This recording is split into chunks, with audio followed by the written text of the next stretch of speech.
right? Well, in our system, the millennial system, right? Because you got to remember that we are recreating the Ponzi's, right?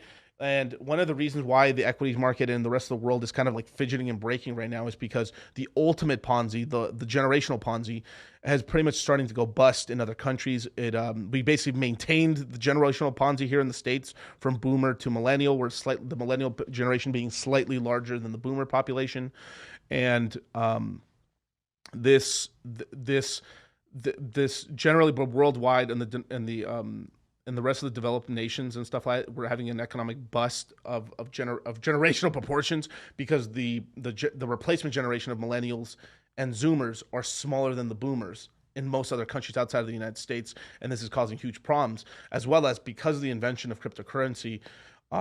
We are essentially saying fuck that. I'm not going to play this fucking bullshit stock. Like somewhere deep inside here, deep inside the soul of, I would say, some extras, millennials and the Zoomers and stuff. We know it's a Ponzi. We know it's bullshit. So what we're doing is we're rugging this entire fucking economic system that the Boomers have created, and we're saying, screw you guys, I'm going to my own Ponzi. And and it's this whole, I mean, this is, and then we end up creating our own systems, going to a different system that they don't control, and then we have more percentage control of it. Can you imagine? Do you know how much wealth has been created with crypto? It is barely a $1 trillion asset class. Barely. I mean, oh my God. Like, here, share my screen one time. So right now, the total market cap of crypto is just barely over $1 trillion right now. And the amount of people that I personally know that have changed their entire fucking life because of that $1 trillion, just by owning a fraction of that market cap, is insane. The whole market, I don't know what's called the whole market cap. I would think of equities and stuff like that is like multi-trillions of trillions of dollars and stuff. We're nowhere. I mean, the market cap of gold is 10 trillion. I mean, we're still a very small industry. We're not anything huge at all, and the amount of life-changing wealth that's been happening is just because that market cap is shared by by individuals, not just these corporations who are then owned by another corporations that are essentially controlled by a very, very tiny amount of people. You still do get concentrations of wealth no matter what. That's just a law of the world.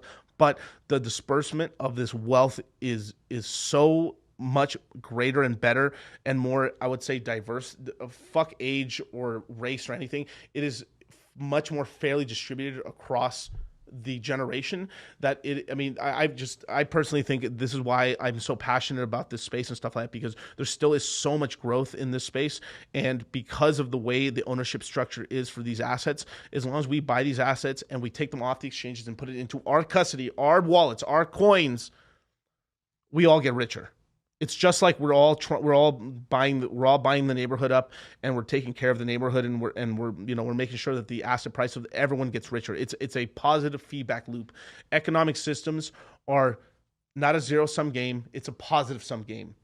If the price goes up, we all get richer. We all hold. The price keeps going up and up and up. It's a positive Ponzi, if there ever was such a word.